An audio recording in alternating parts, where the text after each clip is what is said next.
सुधा समंदर के पास जाकर एकदम चुप हो गई। चंद्र को लगा कि शायद लिविन वाली बात का बुरा मान गई है। चंद्र ने पूछा तो कुछ बोली नहीं। बहुत देर तक समंदर में पैर गीले करके टहलती रही। फिर जब सूरज समंदर की प्याली में नमक जैसा घुल गया तब बोली, यार मैं पीजी ही ले लेती हूँ। कुछ बुरा लग गया क्या? नहीं, वो बात नहीं है यार। मुझे तो शादी करनी नहीं है और मेरे साथ रहोगे तो तुम्हारा घर बसने में दिक्कत हो जाएगी। अरे बाप रे, इतनी देर से यही सोच रही थी क्या? नहीं, फिर क्या सोच रही थी इतनी देर में? यार, समंदर के किनारे गीली मिट्टी पर चलते हुए लगता है कि कोई बस प्यार से गले लगा ले।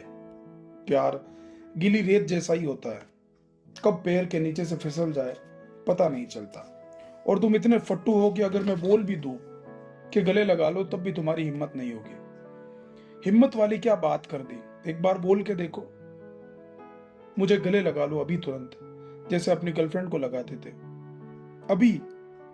तुम फट्टू हो, रहने दो, मैं लगा लेता हूं गले, रहने दो।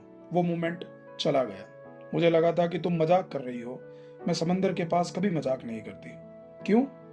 क्योंकि मजाक करने से वो मोमेंट चला जाता है। समंदर के किनारे टहलते हुए सुधा ठीक वैसे ही जीती थी जैसे एक सांस में जिंदगी भर रही हो। समंदर किनारे टहलते हुए सुधा अपनी एक भी सांस वेस्ट नहीं करना चाहती थी।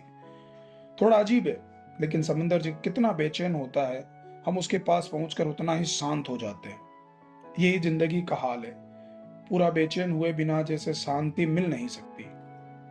सुधा और चंदर जब भी समंदर के पास जाते तो डिनर वहीं समंदर के पास शिव सागर रेस्टोरेंट में करते। सुधा का आज शिव सागर में खाने का मन नहीं था।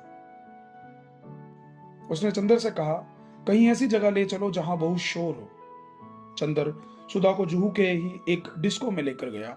वहां इतना शोर था कि वो चाहकर भी बात नहीं कर सकते थे। कुछ बोलने के लिए बार बार चंदर को सुधा के कान के एकदम पास जाकर बोलना पड़ रहा था।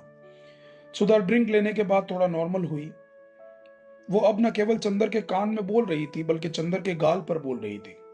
उसके होठों पर जो समंदर चिपका हुआ था वो अब चंदर के गाल और कान पर थोड़ा थोड़ा बिखर गया था। चंदर को अपने गालों पर गीला गीला समंदर, रेत, सुधा, सुधा की सांसें और मोमेंट महसूस हुए।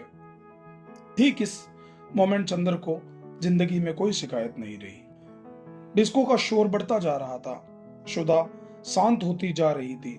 चंदर बिना बात की बातों से बार बार सुधा के कान और गाल को अपने होठों से छूकर जिंदगी की तसल्ली कर रहा था। एक आधे मोमेंट को पकड़कर छूने का मौका जिंदगी सबको देती है। चंदर के लिए ये वही एक मोमेंट था। चंदर ने अपनी आंखों से इस पल को फ्रीज करके कहीं रख दिया था। हम यादें कहाँ रखते हैं? हम यादें कहाँ रखते हैं, ये तो खैर किसी को पता नहीं होता। काश कि हम अपनी यादें समझ पाते, काश कि हम जिंदगी समझ पाते, और काश कि हम मोमेंट को थोड़ा लंबे टाइम तक पकड़ पाते।